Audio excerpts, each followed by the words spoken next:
Good afternoon, everybody. Just wanted to provide a brief update to Queenslanders and thank them for the way that they have been communicating with each other. And I want to stress the importance of making sure that we get these messages across to every Queenslander in the impacted zone. Today I've spent the afternoon on the Gold Coast, and I want to thank the Acting Mayor for her time and taking me through your centre here, and thanks for the work you're doing for your community. I also went to Paradise Point and saw the work that many of the businesses are doing there in preparing for the potential for storm surge, and the message is clear. And that is to do the preparation now, and I want to thank those businesses that are heeding the warnings, and we're asking residents to do the same. And I'll get onto that in a moment. We have emergency management teams who are doing all they can to speak directly to impacted residents, but I'm asking people to absorb the warnings from all manner of sources, including the disaster.qld.gov.au website, and on there is the dashboard that will take you to your council where you can see those storm surge mapping. The cyclone has continued to head towards the coast as the modelling has predicted, and a tropical cyclone will cross the coast somewhere in the late hours of Thursday into the early morning of Friday. It is really important that people in the area between Double Island Point all the way to the Gold Coast, which is the impact zone, prepares for that crossing and knows the risk that is there. I want to stress why it is so important to do the preparations now. There is the prospect that this cyclone could cross the coast in the middle of the night with a high tide, and that is not the time to be making your evacuation plan. Now is that time, and if you do so, I have every faith that Queenslanders will be kept safe. Storm tide flood mapping has now been released by those councils on the area, and I'm urging people to go and have a look at those websites. Again, disaster.qld.gov.au. There is also door knocking that's been undertaken. I want to thank the councils who have led that, but we've also put a number of resources to help them, including police and fire and emergency services recruits. What a wonderful opportunity for them to serve their community before they are even sworn into their profession.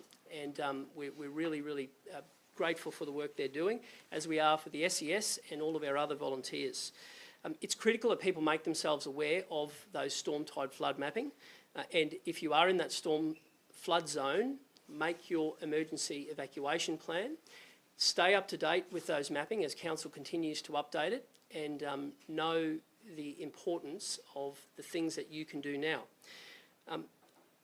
Emergency alerts have been issued, and people on Moreton Island, on the Gold Coast, Redlands and in parts of Brisbane as well have received those just today.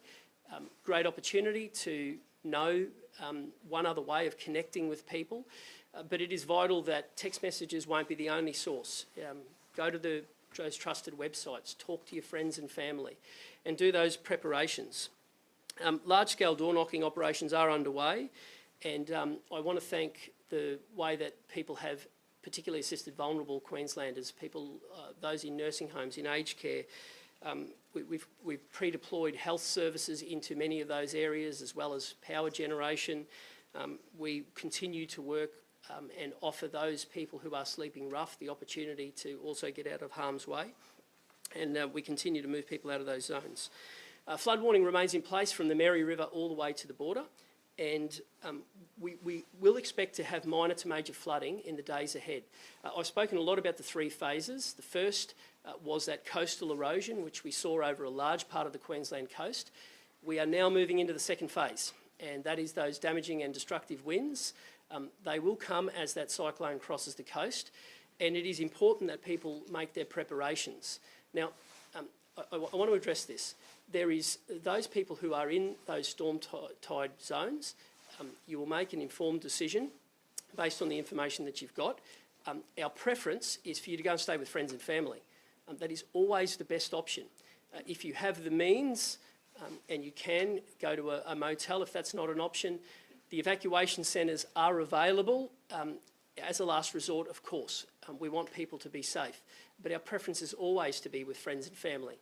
For those who are in areas where you know there's river flooding, do your normal procedures. Make sure that you're well aware of your evacuation plan in the same way that you normally do for those heavy rainfall events. To the other residents, the vast majority of Queenslanders in this area, this large populated area in the southeast, the safest place for you is at home and with your family. And if you do the precautions now, your home is the safest place. Take the opportunity to clear your yard of loose items. Take the opportunity to remove any trees that might be hanging over your roof. Get your valuables into one location. Have bottled water and tin food. Those windows are closing to do that, and it's really important that you do. And if you do, I have every confidence that you will be safe and you will be kept in one piece. I have every confidence of that. We then move into the third phase, which is that flooding rain, and the Bureau has continued to update modelling to show that there is the very likely prospect of heavy rainfall in the days ahead. Those evacuation centres, I want to thank the local governments for the way they have mobilised them, including here on the coast, Acting Mayor. I know at Runaway Bay the centre has already opened, and you've got another two, I think at Burleigh and Nerang, that you're ready to open by 5 o'clock today. But councils are doing that across the board. Again, they are there as a last resort, but they are there, and we need you to be aware of that. If you want further information, there is that Get Ready website if you want to know those little tips around the house. But right now, that disaster.qld, that's really where we want people to go to, because you will continue to get those up to date, including the modelling as it comes to hand. I've just been informed that the Gold Coast Airport will be closing in about an hour's time at 4 o'clock today. No doubt the Brisbane Airport will continue to liaise with its airlines, and that is a decision for them. And we're urging those passengers to take the advice directly from your airline. We have pre-deployed vessels on the Broadwater, and we've done that to make sure that if there is the situation of the need for things like swift water rescue, that we have the capacity there. But the best time to leave your home is not in the middle of the night on a high tide with a cyclone crossing the coast. If you are in a vulnerable area and you've got the opportunity to go and stay with friends and family, it's a decision you should take. Door knocking will continue. Just an update on health and schools. Queensland Health have continued to operate today as we said they would, and schools were operational today as we said they would. From tomorrow, Thursday and Friday, those elective procedures won't take place, but our emergency departments are available. And I want to thank the staff who come in and serve others at a difficult time, and that's why we're so grateful for people who work in the health system. Likewise with the schools, we thank the way that the schools have worked with us. There will be no school on tomorrow or Friday, and we'll update people into the future. Public transport, buses and trains will cease operating from the last service today, and they won't be open on they won't be operational on Thursday and Friday as well. And I mentioned earlier that red alert, a maritime red alert has been issued, which means no vessels are permitted from now without the express approval of the Harbour Master. Today I can announce that disaster activation has been triggered for those councils in this area, and I'm really, really glad that the Federal Minister has joined me, and she'll unpack what that means in a second. But the reason why this is important, I want Queenslanders to know that there will be no daylight between the response and the recovery. And the best way that you can guarantee a good recovery is to do the little things now to keep yourself out of harm's way, and that speeds up the recovery process. But we are already mobilising the councils to be able to go in and respond. I mentioned earlier today we've got 1,000 Energex crew. They are ready to serve, and we have contractors ready to help clean the debris. It is essential that we get power connected as quickly as we can after an event like this. The safest place for you during the event is at home, and when a cyclone crosses, very often power is the first thing that goes out, and there is the prospect of live lines, and people have to be really cautious with that. Right now, you need to know that those crews are ready to serve, and again, we thank them. Community recovery teams are prepared, they're ready to support people, hubs will be established. I do this because I want Queenslanders to know how seriously we're taking this, how much focus we're putting on this, and how keen we are to allow this proud state to be able to get back up after the event. But right now, everyone's got to play their role. We've spent a lot of time and we've had a lot of focus across all levels of government, a number of agencies, getting ready for this. And we've said every day how seriously we're taking this, and we want you to do the same. And I know that there's a large element of the population who have done that work already. Please, if you believe that your neighbour hasn't, it's just a great opportunity just to reach out and say g'day, because there will be an element of the population who may not have heard about it or may not quite be grasping the magnitude of this. It is a serious event. If you do the little things, you will get through it. I have every faith in Queenslanders to handle these events, every faith. History has shown that. There's not many states that are as disaster resilient as this one anywhere on the planet. I'm just asking to make sure people do the little things now. Finally, this is a very rare event. It's an extremely rare event. It's been half a century since a system of this size crossed this far south. But they do happen, and you can get through them if you do the preparation now. And really grateful for the work of everyone in the way they've come together, including federal government. And I'm grateful for your time, Minister. Well, thank you very much, Premier, and thanks everybody for coming. As the Premier's indicated, it's now clear that this cyclone is heading west, it's heading towards the coast, and we can expect it to cross the coast. And as the Premier has said, this is not unprecedented, but it is unusual. We know that the Queensland Government is well positioned to lead on this response. We're also working with the New South Wales Government, and Premier Crisafulli and Premier Minns are regularly in contact with our government. You will have seen that the Prime Minister was here earlier today. They lead, but we want to be good partners to our state governments through an event of this kind, good partners to Queenslanders, good partners to the people of northern New South Wales. And so today we've taken a series of steps to support communities. We've been able to provide significant volumes of sandbags through Defence and through the National Emergency Management Agency. We're pre-positioning heavy lift helicopters so that they are in place in this region, ready to be deployed if they are required. We, of course, are engaging closely through the National Situation Room with both governments to make sure that we have the best possible analysis and information about what is to come, and we're supporting crisis planning and readiness. And today we convened a large meeting with the private sector of all of those entities who play a role through a crisis and into a recovery, making sure that entities in transport, logistics, telecommunications, energy are briefed, do understand what's coming, and are able to share with the Australian Government the readiness steps that they are taking to make sure that their services are going to be able to continue through this event. We are activating today disaster assistance to support councils. There's a power of work going on out there. It's going on through the emergency management workers, through police, through essential service workers, and also, of course, through councils. And right across this state and into northern New South Wales, council officers are playing a really important role in preparing communities for the event that is to come. Disaster assistance is really significant. Providing councils the assurance that they will receive financial support for the counter-disaster operations that they undertake as they ready their communities for this event. We also want councils to be confident that as they move quickly to repair essential public infrastructure, they will receive financial support for those repairs. And so the announcement today, a joint announcement between the Albanese Government and the Crisafulli Government, switches on that support for a series of councils, and I'll step through them. It is for the local government areas of Brisbane, Fraser Coast, Gold Coast, Gympie, Ipswich, Logan, Moreton Bay, Noosa, Redland, Scenic Rim, Somerset and Sunshine Coast.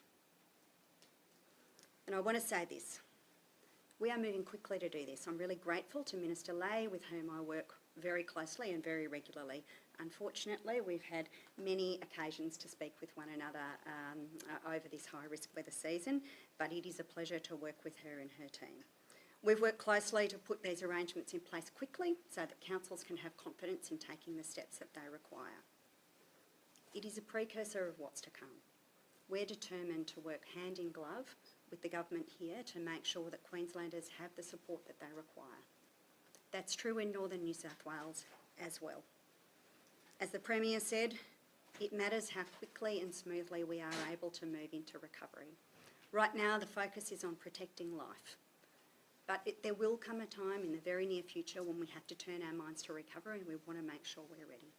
My final message is to all the people out there who are taking all of the steps that are necessary to look after themselves, their families and their neighbourhoods. I know that people are going out there getting the information they need about the risk they're exposed to.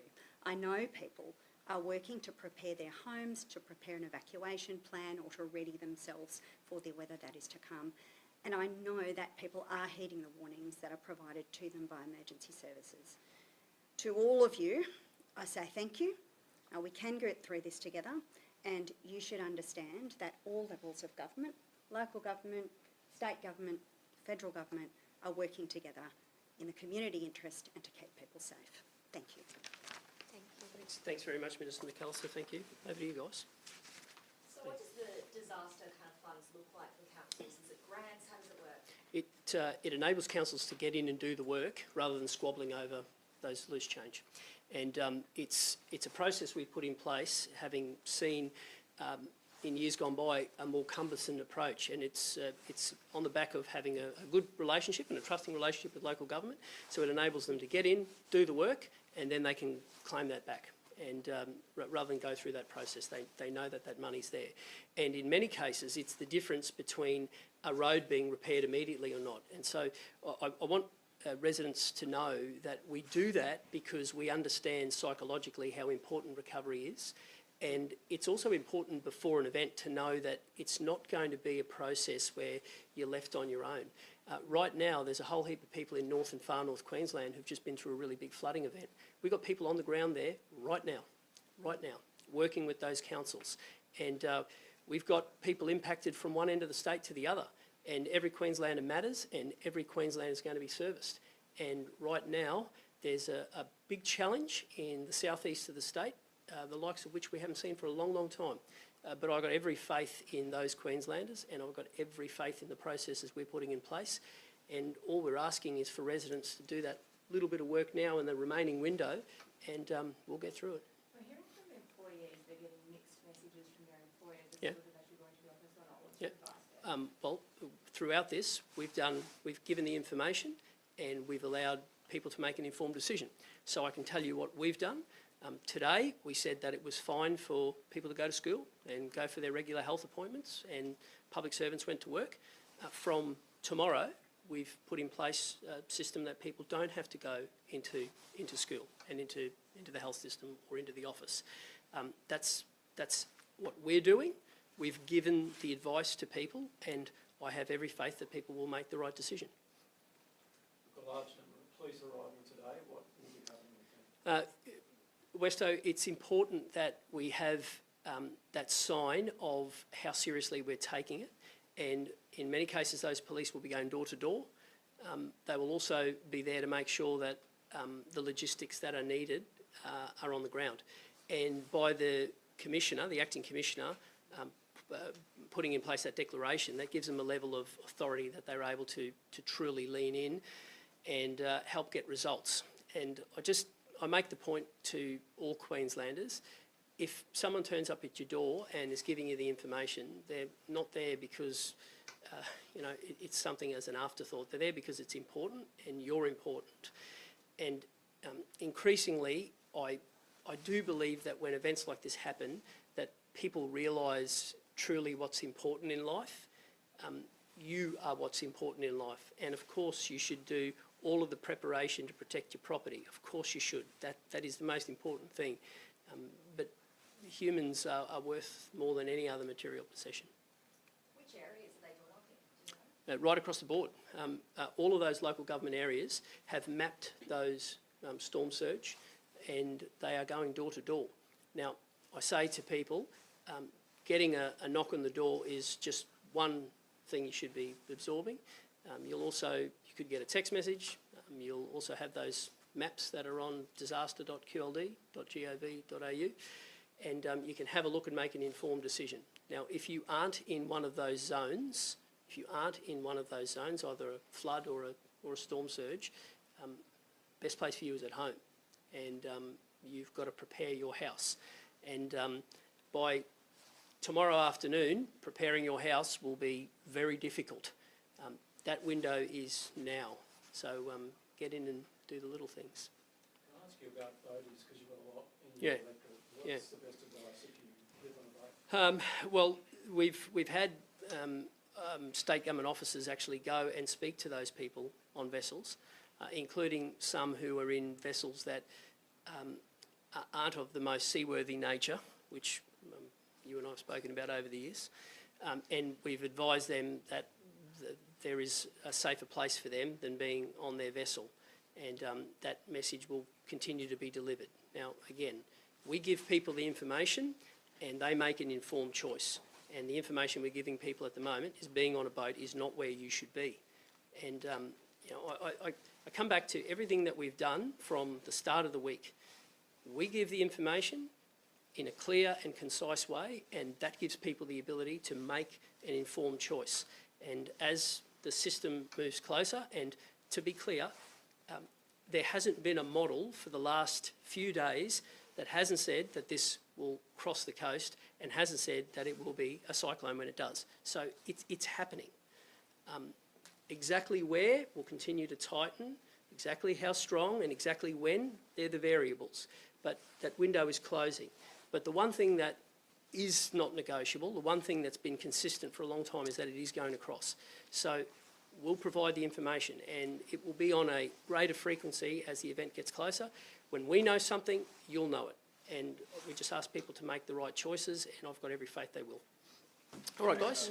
Thanks very much. Can I thank you, Oh, please. first? Yeah, thanks. Sorry, just before we close off today, I wanted to, on behalf of the City, express our very sincere thanks to the Premier and the Queensland Government and to Minister McAllister and the Commonwealth, because we are receiving unprecedented support here in the City of Gold Coast. It is likely to be the most affected area of the local governments along the coastline, and we greatly value the support that we've received to date. It's really been fantastic. So thank you, Premier. Thank you, Minister. Thank you very much, Acting Mayor. Thanks very much. Thanks, Ross.